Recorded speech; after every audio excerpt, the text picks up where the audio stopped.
What's going on, everyone? Casey Adams here. Welcome back to the Rise of the Young podcast. Today, we have the one and only Jesse Itzler here with us. Thanks so much for coming on the show, Jesse.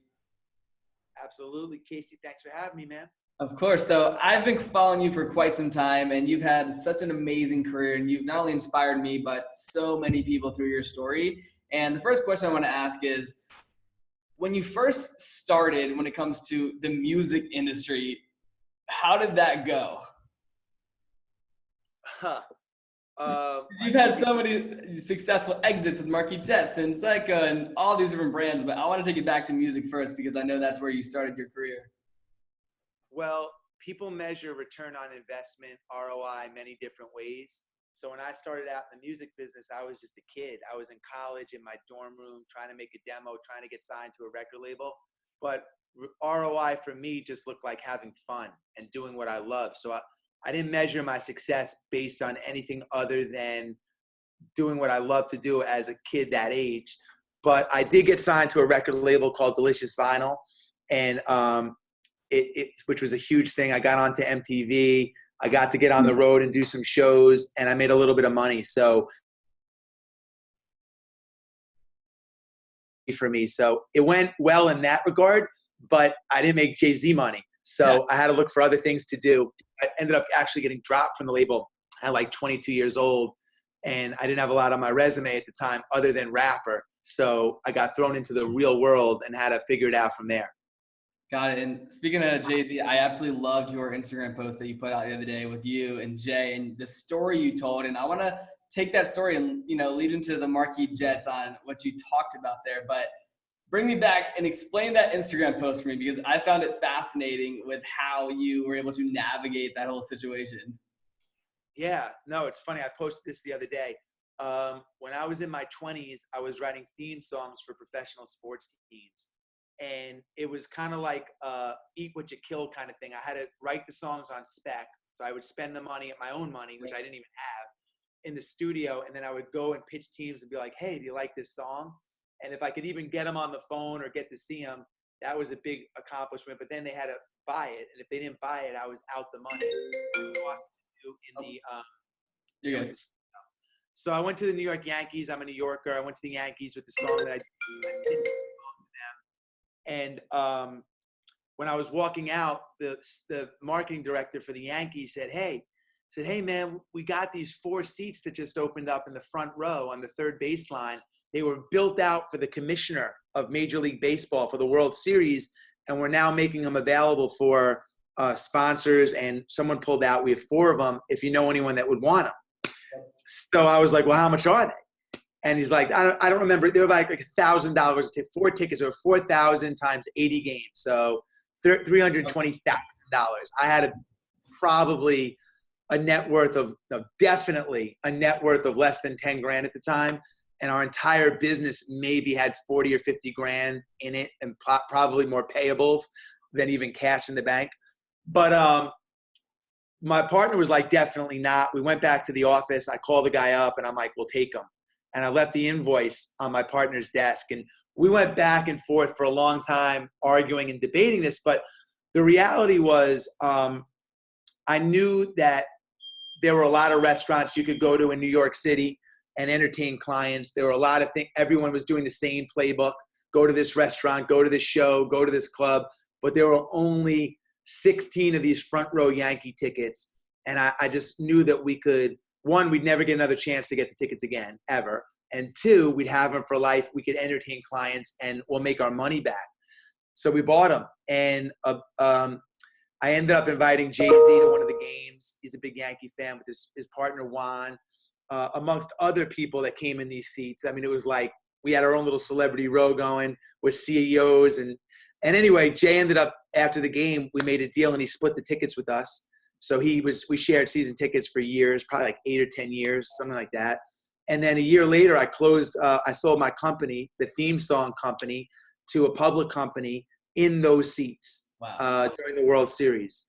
So it ended up being an amazing investment. And also, ended up having them for dates, family, friends, all these different memories. Now, I would not suggest to any young entrepreneur that they go $300,000 in debt or be on the hook. Yep. But at that time in my life, there were enough signs that I could make this work. Yeah. There were enough signs and enough momentum that I believed. And the lesson was about betting on myself. And it was about like, let me take the pressure of having this future obligation to pay for the tickets, and let me work some magic and turn it into magic. Yeah. And we did. Love that. What year did you start Marquis Jets, and how did that idea come about? I think the idea came about in like 1999, so almost 21 years ago, when we were guests on a private plane. My partner and I were like, what in the world is this? Like, people fly like this? Yeah. Not so. I want to fly like this. So I was 27 or 28 years old, something like that. And we were like, let's start a private jet company so there's got to be other young guys like us that would love to take a couple of trips a year, but don't have the money or access or resources to buy a plane, and don't even really know about charter and who flies those planes. And there's a lot of questions at the time around charter. So we started a program called Marquis Jet with no experience, really no money, no airplanes. And we grew it to $5 billion in sales and sold it. When you sold it, because I'm fascinated by just, when someone sells a company, I haven't done that yet personally. What does your mindset go? What is your transition to your next venture? Because, you're running hundreds and thousands of miles, climbing mountains, doing all these crazy activities now. But bringing us back to that transition period, how did you, attach yourself to that next journey in your life after you sold that company? Yeah. Well, you have to remember, Casey, for me, when I was between the ages of 19 and 22, I slept on 18 different couches. So 18 different friends put me up couch to couch to couch to couch while I tried to survive in the music business and make ends meet. So my dad owned the plumbing supply house. My mom raised 4 kids. I'm not even sure how they put everyone through college. And my goal was never to sell a company or anything like that. It was always just to provide value. Yep. And I believe that if you provide value and you over-index in that, good things are going to happen. So when we did sell the company, you don't just wake up and be like, I want to buy your company. I'll wire you money tomorrow. Yeah. There's a negotiation, there's a process, and then there's 3 or 4 months of legal paperwork, due diligence. So I was really excited. The emotions range from really excited to really nervous that something's going to go wrong and it's not going to close, to by the time the actual wire hits, you're kind of like numb to it. You've already spent the money in your head. You've already gone through the process. But because I went through this very humble journey, when the wire did hit, I was making $35,000 till I was like 28 years old. Wow. Then all of a sudden I got wired millions of dollars. I just remembered, waking up the next day. I remember 2 things. I remember waking up the next day and looking at my bank account and realizing that I made like $500 or $600 in interest while I was sleeping. And I was like, I want to go back to sleep, make some more money. Yeah. That was like a wild notion that like I didn't have to bust my ass to make money, that something was happening while I was sleeping. And then I remember going to look for an apartment. I was renting an apartment. I paid $300 a month in New York City in this walk-up, crazy, tiny, the most ridiculous living space ever. And I was like, I'm going to go buy an apartment. And I remember saying to the person when they said, I dressed like the same, like they didn't think I could afford it or whatever. And they asked me, how I was going to pay for it. I just remember looking them in the eye and saying, cash. And it felt good. Yeah. I didn't buy anything, but that was the process. That was the emotion of it. And then, I've sold a couple of businesses since then, some for a lot more than that transaction. Yep. And, I'm not driven by the finish line. That's not what really has ever motivated me. In fact, my life hasn't really changed much. How old are you, Casey? 19. What? Yeah, how did you think I was? Yeah, 19. I was born in 2000. When you say 1999, I'm like, that's before my time. Wow, that just hit me. You got it all in front of you, brother. I appreciate it. Yeah, I was never driven by that. I was just, driven by the journey. And like at 19 years old, what it's hard to understand is, and I can say this because I've been 19. Yeah. It's having an appreciation for the journey. And a lot of people want to go right to the finish line and right to the end game. And it's always usually about money or whatever. But like I said, in minute one of this talk, the ROI is different, and it comes in a lot of different ways. So a lot of times, and I've had a lot of failures, a lot of the ROI have been the lessons that I learned trying, but not failing. But you don't get those lessons, and you don't get that return on investment, watching the Kardashians on your couch. Yep. You get it by going out and trying. And even if you don't have it all figured out, which at 19, nobody does, unless you're Elon Musk, Yeah. you don't have shit figured out. You got to go out there and get dirty and figure it out for yourself and make some mistakes and figure out what works and what doesn't. I love that. And you talk a lot about building your life resume. And Hold on. You're telling me you still have a teen in your number? 19. I was born July 9th, 2000. How old did you think I was? I haven't spoke to many people that have a teen in front of them in a while, man.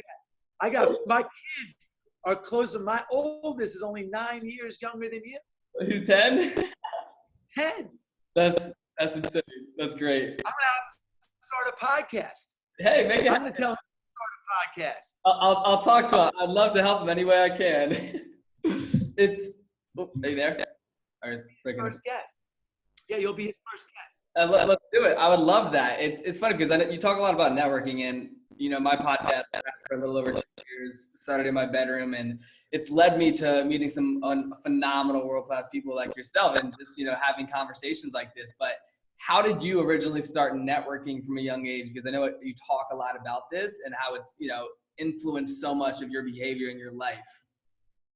I mastered networking, Casey. When I started out, there was no internet. So I started out at your age, a little bit older than you, 22 years old. I wrote 10 letters a day, handwritten letters. I wrote every day. I wrote over 3,000 letters. That was my marketing campaign and my networking campaign. So I'm a big believer in handwritten letters or anything that will get you away from the clutter, which is email, DMs. So that was a big thing for me. And I showed up. I went to every event. When I was your age, basically at 21 years old, I signed a record deal with a company called Delicious Vinyl. Before that, I was living on one of those 18 couches I mentioned. And I was in my friend's couch in Burbank, California. And we went to lunch at the Beverly Hills Hotel. And I remember walking into the Beverly Hills Hotel, literally your age, and looking around and being like, oh, there's Russell Simmons. Oh, there's Leor Cohen. Oh, there's Michael Ovitz, the head of CAA. All these moguls are at the lunch. And I'm like, you're telling me I don't have to stay at this hotel to have lunch here? All these people in the room? Yep. So I could buy an $8 salad and sit down at this table and sit here for 8 hours and see and I would. So that became my office. Wow. I would go every day. I would order a salad. I would obsess on the mannerisms, how people greeted each other, how they said goodbye, how they conducted meetings from afar, like a voyeur. And people started to know me. I started saying hello, introducing myself. I didn't ask for anything. I was just there. No one knew who I was. Yeah. Being friendly and nice and not like, over exert, but just being there.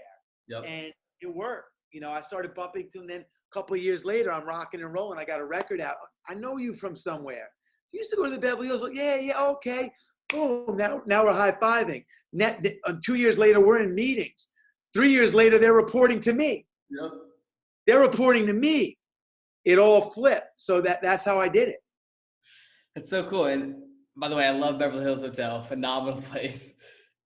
When you're networking nowadays, what advice would you give to young entrepreneurs, with technology and how there's so much access nowadays? When you say you used to write 10 letters, I'll, for example, send 10 DMs or, send a gift to someone that was on my podcast to have those touch points. But how do you maintain long-term networking, and how have you done that so effectively? Yeah, well, first of all, there's an art to it, and it comes with a little bit of experience. You see these gray whiskers? It comes with a little bit of this. Yep. Anybody can send a thank you gift, and that's super thoughtful.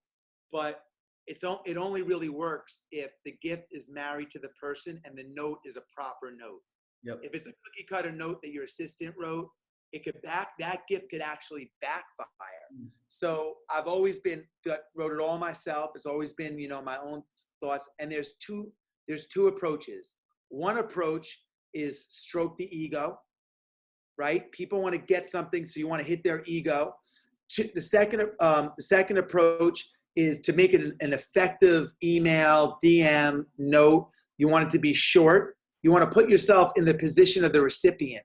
So if I'm getting this gift or this DM or the email, what am I going to say that's going to make someone react? Because people only want to know what's in it for them.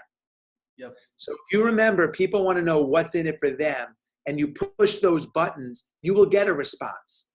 You'll build a network. You will connect. If you just do it because, Gary Vee or Casey said DM somebody, and you DM them, it's a useless, waste of time. Yep. You have to put the right, power behind the email, gift, or DM, or networking. So I can honestly say, if you ask me what my superpower was or is, I could give a 5-hour tutorial on networking. Very cool. And being authentic and pushing the right buttons. If I write an email to somebody, I could spend 4 hours on one email. I'll write it. I'll save it. I'll say, can I make it shorter? What words don't belong? Is the subject line right? Will it make them open? Am I communicating what's in it for them? Am I keeping it simple for them to respond and get an answer? Am I putting myself in a position where I'm going to have to email them back? No, I never want to get in a position where I'm playing defense, where I'm emailing them. Oh, did you get my email? Don't want to be a pain in the neck. Just wanted to follow up. Hey, Casey, sorry, I emailed you 4 times. Haven't heard back. I don't want to be that. Yeah. I want to create a no-lose email that no matter what I send out, I am going to get a response that I want to hear. Yep. And that shit takes time, man. So I will invest the time for one email. It could take me a week, but before I hit send, I already know what's coming back to me. Yep. And I think that most people think volume is the answer. For some people it is, but to me, it's a combination of networking is a combination of volume, what you put out, and the quality and the thought and the effort behind each one of those sends. Love it. I kind of want to change gears here with kids. How has having kids changed your life when it comes to your daily operations, especially in a time like this where I'm sure, kids are home and everything happened with the economy and coronavirus, it's the stay home order. How has kids changed your life throughout your journey? If you would have asked me a month ago, I wouldn't have had any of these grades. It's the greatest gift in the world. I would never change it. It is an insane amount of time. So okay. You're ready to commit that time. And for me, that means sacrificing the upside of work and money and business, because to build a business from scratch requires an unbelievable amount of time. If you're not all in all the time, I mean, it's going to be very hard because someone else is going to be, and it's going to be hard. Yep. When you have kids, like you have how many hours do you have in a day, Casey? 24. Right. I don't have 24 hours in a day. I start the day with 22 hours because 1 hour is getting my kids ready, getting them to school, getting them dressed, going to carpool line. That's every day, and it's unwavering. So 2 hours of my day, they're stripped from me right away. Yep. So I'm already behind you. I'm already operating at a weakness against you. You got 2 more hours than I have before the day even starts. Now I have to read to my kids. I might want to play sports. That's another hour. Now I got 21 hours in the day. You got 20. You got a full deck. So that's the biggest challenge. It's if you want to put more on your plate outside of your family, if family is important to you, you have to choose. When you're single and 19, you can do everything, and maybe nothing will suffer. Yep. But when you have 4 kids under 10 and a wife and parents that are getting older, so I personally, I'd rather make 20 cents myself with the kids and the life that I have than make $5 without it. And that's a decision I made. Very cool. I love how you talk about time and the importance of it. And I heard you talk about, calculating your 26 summers and how you think so far regarding time. When did that come into your life about the importance of time and how you spend it? I've always been very aware I've always over-indexed in adventure, even at your age. I've always been like, if there's a conference and I couldn't afford it, I'm going to figure out how to get in. I'll volunteer, I'll sneak in, whatever. Yeah. if there was a good experience or a trip my friends are going on, I couldn't afford it, I'm going no matter what. It's just, I'm in. I'll figure the rest out later. I've always made sure to really make that a big part of my life. And I realized that a lot of my friends went from your age, 19 to 30, and they lost their 20s. They gave their 20s to their boss, to chasing their job, to chasing money. And that's all important. But you don't want to give up your 20s. My 20s were rich. They were rich in experience, rich in friends, rich in networking. And when I started realizing my friends were going from 19 to 40 overnight, they were aging and they were stressed out and they're worried about promotions or getting fired. And I'm cruising, man. I'm cruising. At night, I'm on my bike in New York City going up. I'm cruising through life. Yeah. I started to realize how important, how fast this goes and how short the window is. And so I started focusing a lot in my early 20s about time. And, you know, everyone keeps telling me it goes so fast, it goes so fast. And, you know, you don't realize that till it goes fast.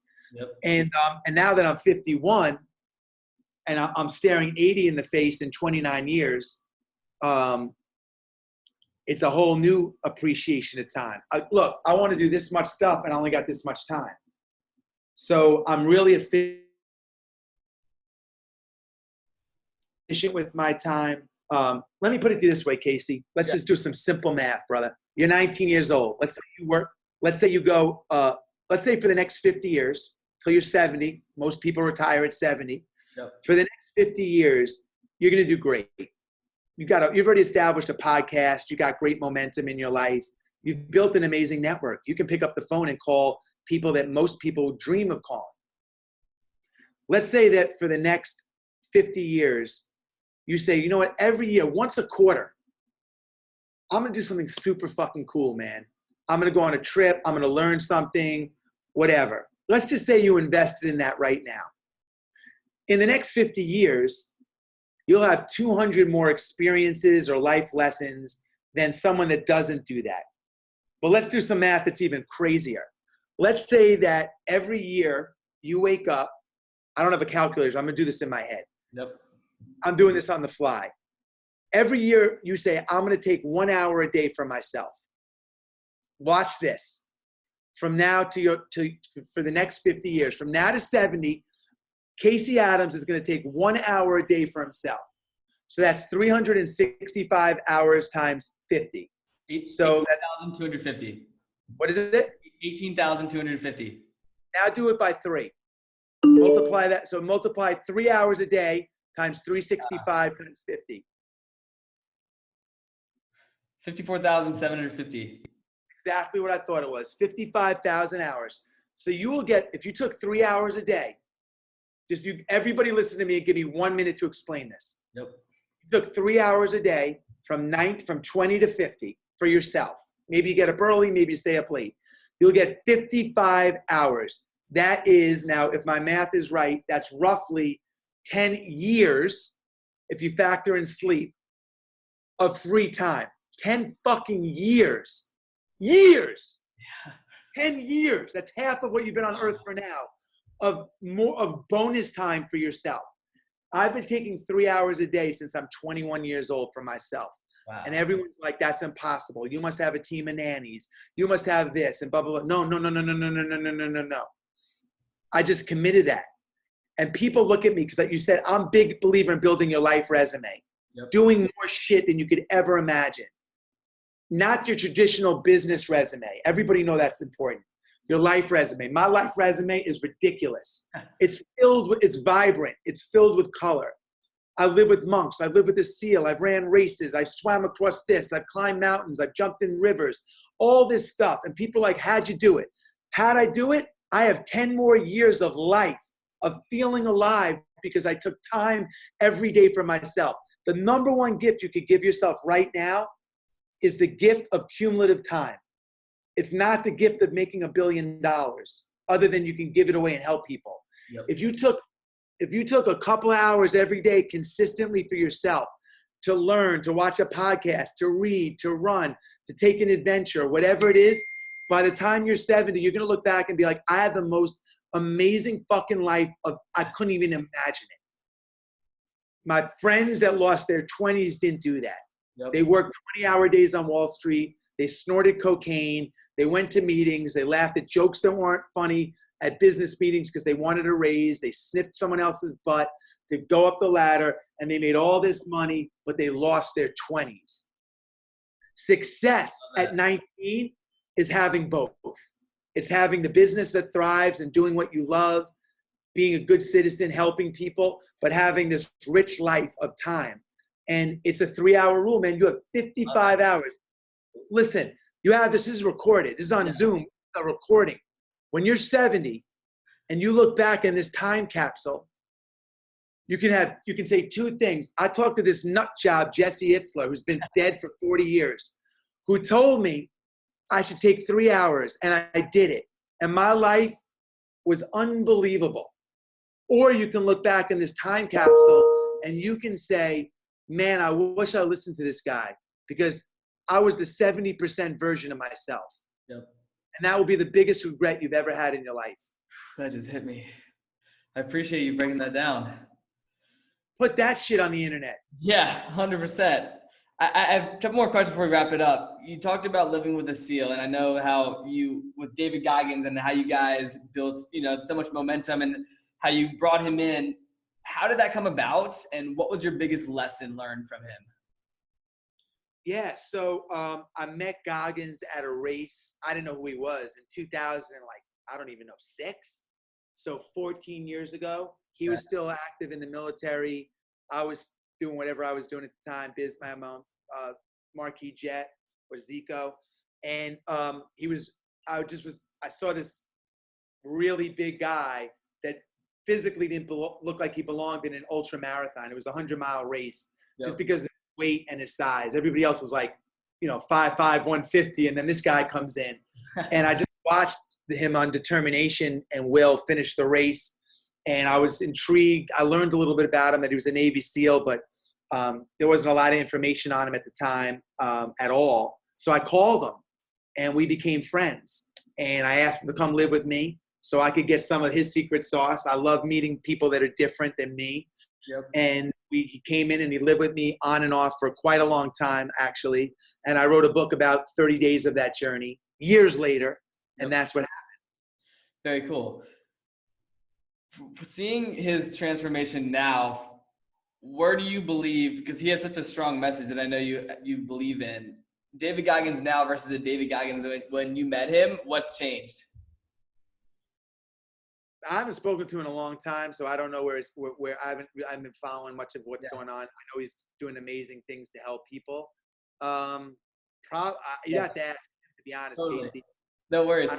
I had two more things to wrap it up because I saw your talk at 10X and how you spoke about Sara and how she spoke about just the family environment that you guys have built. It fascinates me because I'm a huge family guy.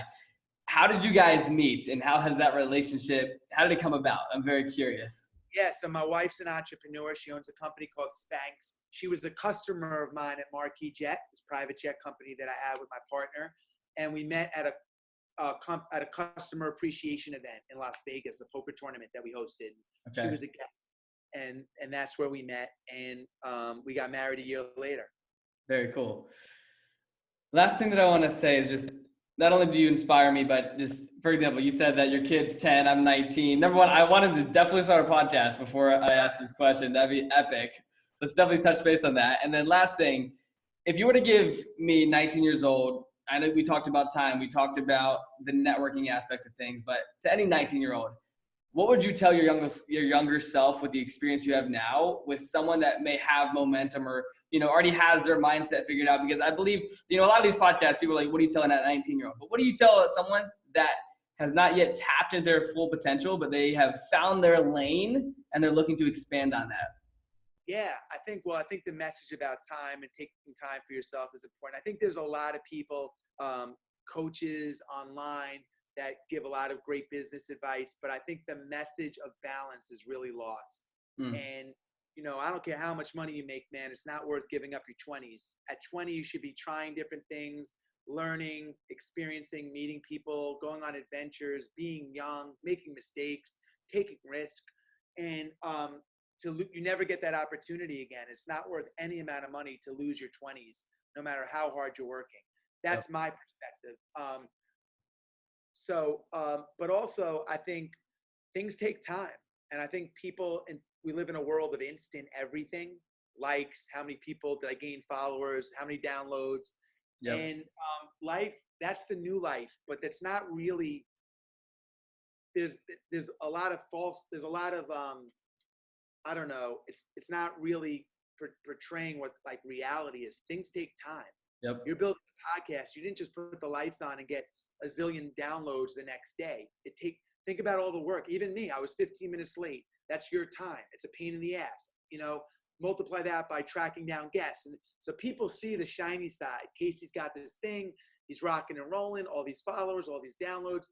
Casey bust his ass, man, to get that. And I think a lot of that is lost through the message of instant everything.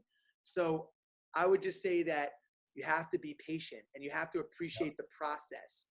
It's not just, the process isn't just, the passion isn't just about, I have a podcast that I want people to listen to. The passion has to be around hunting down guests, waiting when people are 15 or 20 minutes late. The computer went power lost. I lost the whole episode. I got to call this guy again and apologize and redo it. That's all part of what happens.